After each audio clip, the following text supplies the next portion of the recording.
بسم الله الرحمن الرحيم والصلاة والسلام على أشرف المرسلين. Salam alaikum. Bonjour tout le monde. Aujourd'hui, on va voir ensemble la partie numéro 2, toujours sur le module radio mobile sans fil. Nous sommes arrivés au concept cellulaire. Concernant la capacité limitée des réseaux cellulaires, on trouve, elle est due au côté matériel et aux fréquences disponibles. C'est quoi une cellule?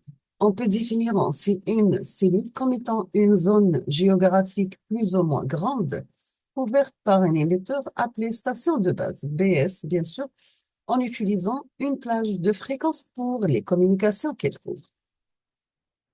Dans ce cas, nous n'avons pas d'interférence avec les cellules voisines. Les terminaux utilisés par les usagers sont générés par rapport à une cellule. Et aussi la taille des cellules en fonction du trafic à écouler. On trouve premièrement des zones à forte densité de population, ce sont des zones urbaines. On doit utiliser dans ce cas des petites cellules et des zones rurales avec densité de population moins importante. Dans ce cas, on a besoin de grandes cellules. Voici pour la planification un exemple d'un modèle hexagonal.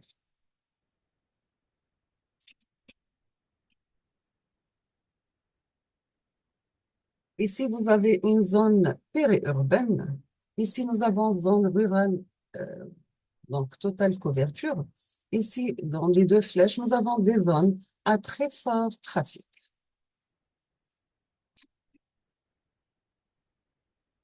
Quel est l'avantage toujours avec le concept cellulaire? Donc, il permet de desservir de façon continue un très large territoire, permet d'utiliser des puissances d'émission moins importantes, permet en diminuant la taille des cellules à réutiliser les fréquences à des emplacements plus proches. Dans ce cas, nous avons besoin d'augmentation de la capacité. Quel est leur inconvénient? C'est travail de planification délicat pour l'opérateur.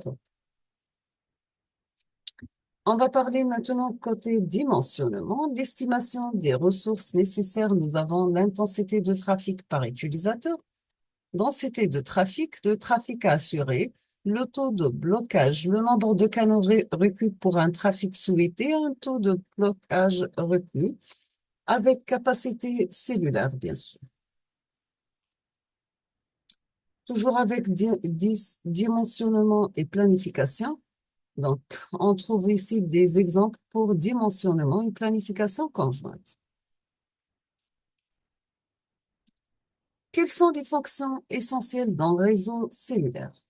On va parler maintenant de handover ou bien le transfert intercellulaire automatique. Le système doit être disponible à n'importe quel endroit où l'utilisateur souhaite l'utiliser. Pendant une communication, le terminal, c'est une liaison radio avec une BS déterminée pendant son emplacement. Il change de BS tout en maintenant la communication avec, bien sûr, une mobilité radio. Donc, c'est la possibilité de déplacer le terminal en gardant la communication.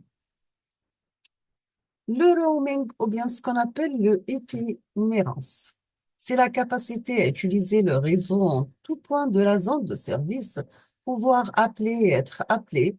C'est la gestion de la délocalisation gérée par le sous-réseau fixe. Et aussi, on trouve l'itinérance internationale ou bien international roaming. C'est la capacité à utiliser un autre réseau que celui auquel on est abonné. La voie montante et la voie descendante, concernant le sens descendant, ou bien ce qu'on appelle le downlink, le forward, donc c'est du BS, la station, vers le mobile. Le sens montant ou bien le uplink réserve, donc du mobile vers le BS. On trouve ici le downlink et ici nous avons le uplink. Voici un exemple du réseau GSM et du CS. Donc, entre mobiles, le GSM 900, on trouve pour une bande fréquentielle en mégahertz entre 890 et 915. Et donc, هنا في bleu, noté en bleu, et en vert entre 935 et 960. Pour le DS 1800, donc, en bleu, c'est entre 1710 et 1785, en vert, entre 1805 et 1880. Un exemple du GSM et DS, donc pour les fréquences montantes, pour le GSM, on trouve la bande fréquentielle entre 890,2 jusqu'à 915 MHz et le DCS 1800, 1710 jusqu'à 1785. La bande de fréquence descendante, donc entre 935,2 jusqu'à 960 MHz, et pour le DSS 1800, 1805 à 1880 MHz. Toujours pour le cellulaire, on va voir ensemble les caractéristiques importantes. Nous avons des services de base accès au public, des réseaux opérés avec bande attribuée à un opérateur, couverture, donc un facteur déterminant, gestion de roaming, c'est la transparente pour l'abonné, gestion des handovers, éviter les coupures lors des changements de cellules, mobilité, système efficace, appel en mégahertz par kilomètre carré, et la capacité cellulaire, on aura des appels en mégahertz par cellule. Pour les trajets multiples maintenant, nous avons une onde radio qui se propage dans l'espace, peut être réfléchie ou bien absorbée par les obstacles rencontrés, plus dans les zones urbaines. Les réflexions dépendent de la hauteur, de la taille, de l'orientation de l'obstacle et des directions des trajets de l'onde radio. On peut avoir un signal réfléchi très atténué et les réflexions multiples, plusieurs trajets entre émetteurs et récepteurs, donc c'est un effet positif et ou bien négatif.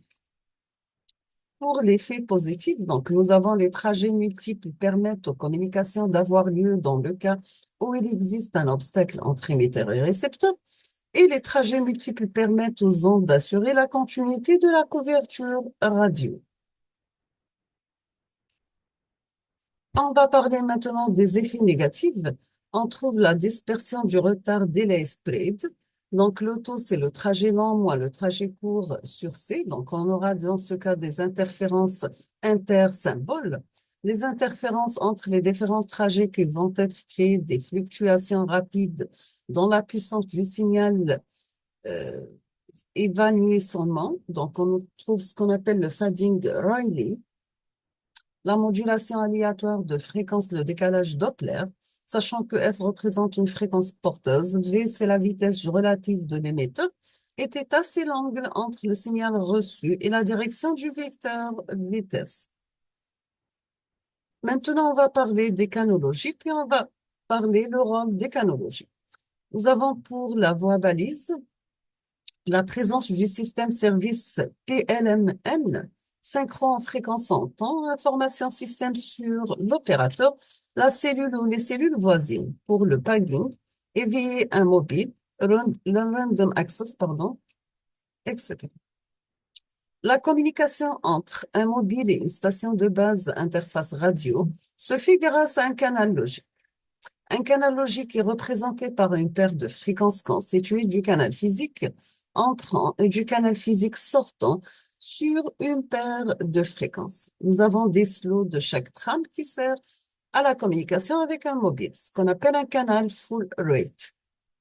Plusieurs fonctions de contrôle associées à différents types de canaux logiques pour établir une communication, surveiller le déroulement d'une communication, assurer les communications de cellules et aussi faire le transfert de données, information système, relevé de mesures, mesurage de contrôle, etc. Toujours pour les canaux logiques, il est impossible de réserver de façon permanente un canal à chaque usager.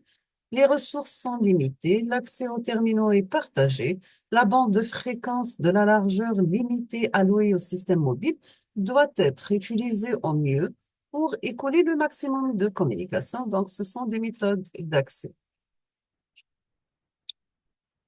Les caractéristiques d'une interface radio, donc on va parler du duplex. Nous avons le FDD, Frequency Division Duplex, l'émission et réception simultanée sur des fréquences différentes, le sens montant et sens descendant sur des fréquences différentes.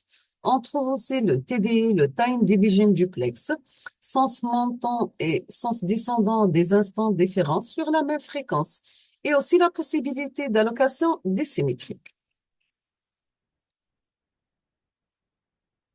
Pour le multiplexage, on trouve des techniques d'accès multiples, par exemple le FDMA. C'est un accès multiple à répartition dans les fréquences.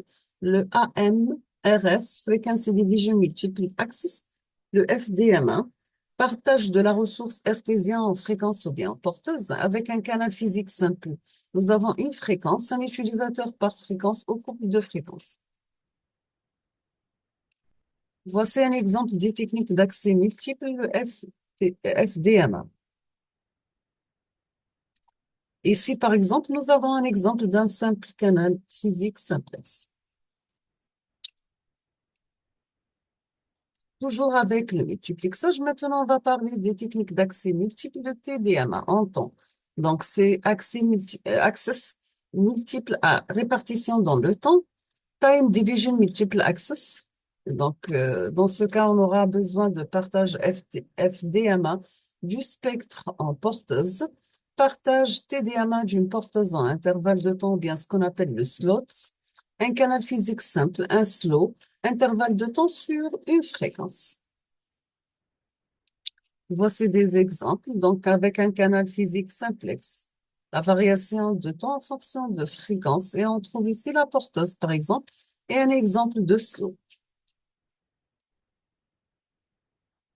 Toujours avec multiplexage et les techniques d'accès multiple, on va parler de CDMA. Access multiple à répartition dans le code, le AMRC, pardon, c'est Code Division Multiple Access, CDMA. Dans ce cas, on aura un canal physique simplex, un code, une transmission d'une séquence de chips de longueur n, séquence propre à chaque utilisateur avec un multiplexage de code, et tous les utilisateurs transmettent sur la même fréquence. Voici exemple d'utilisation des techniques, le FTD, le TDMA pour le FDMA, le FDMA-TDMA, donc ici le GSM. Ici, par exemple, le FDMA-CDMA, on trouve le Ultra FTD, le CDMA 2000, etc. Sachant que UTRA représente Universal Terrestrial Radio Access, interface radio UMTS.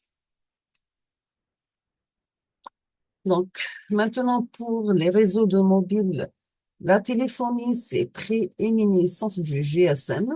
L'intégration voix et données, on trouve le GPRS. Pour le EMTS, c'est la troisième génération, donc on aura plus de débit avec multimédia. Les réseaux privés sans fil, on trouve les réseaux personnels, c'est le I3E 802.15, la norme bien sûr. Les réseaux locaux sans fil, c'est la norme I3E 802.11. La diffusion, on trouve des boucles locales radio, la DVB et à travers des satellites. L'Internet, on trouve le IP mobile, cellulaire et les réseaux ad hoc. Nous sommes arrivés à la fin de ce cours. Je vous remercie infiniment pour votre attention et à la prochaine vidéo, Inch'Allah. Merci.